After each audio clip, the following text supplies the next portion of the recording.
Oui.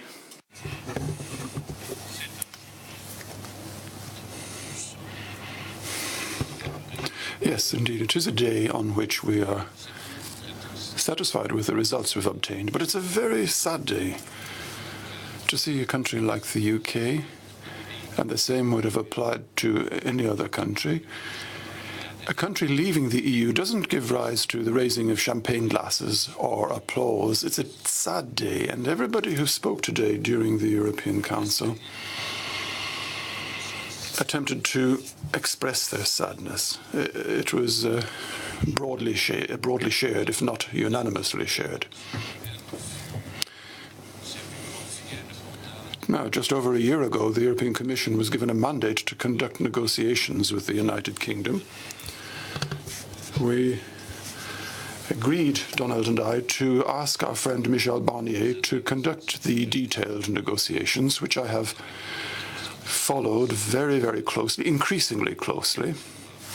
I met Michel Barnier very, very regularly to exchange views on how things were going. Sometimes we disagreed, but only occasionally. More generally, we tended to agree, and in fact, we always did agree, because the challenge was to maintain the unity of the 27. So it's no mean performance, I think, if we consider that despite the pressure which came quite often from the UK, pressure upon member states, that we have been able to ensure that we maintained the unity of the 27, not only for the duration of the negotiations, but on a daily basis as well, because often we had representatives of the member states, ambassadors, Sherpas, and so on, and we also had members of the steering committee of the European Parliament, because you've got to remember that as regards Europe, the European Parliament will have the final say.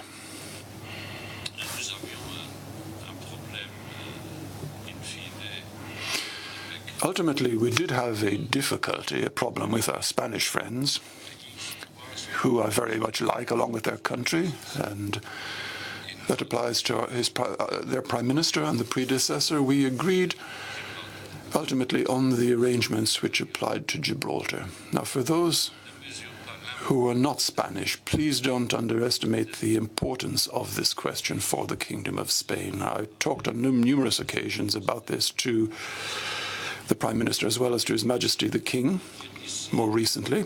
And I would point out today that the agreement we have attained here today is an agreement which is good for Spain. So we are with Spain. We very much appreciated and admired the work which was done by my friend Michel Barnier.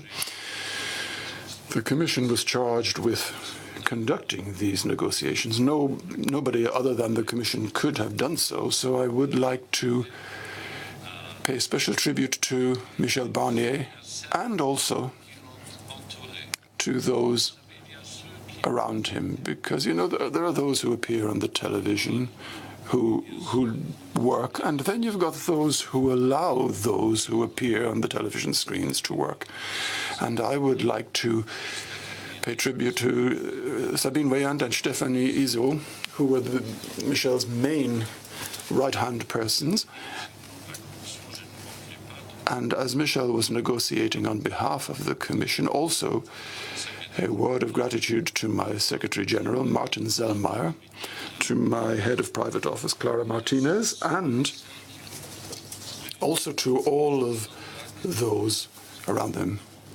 Richard Stopchak, that's a name which is very difficult to pronounce, but he's easily recognizable, and Parindish Mekak. Because without all of these, this agreement would not have been possible. Deal possible. I'm inviting those who have to ratify this deal in the House of Commons to take this in consideration. This is the best deal possible for Britain. This is the best deal possible for Europe. This is the only deal possible. The only deal possible. And I would like to add one sentence concerning the civil servants coming from Britain, those who are at the service of the Commission. Nobody of them will be pushed out. Nobody will be ejected.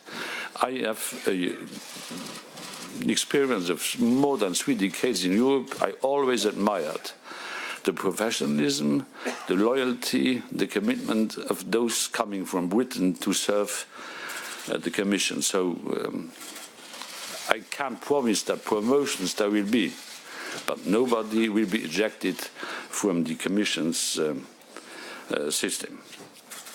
Good deal, sad deal, not the deal itself, but the Brexit is a sad moment for the European Union. And I want to say for Britain too. Future history will prove this.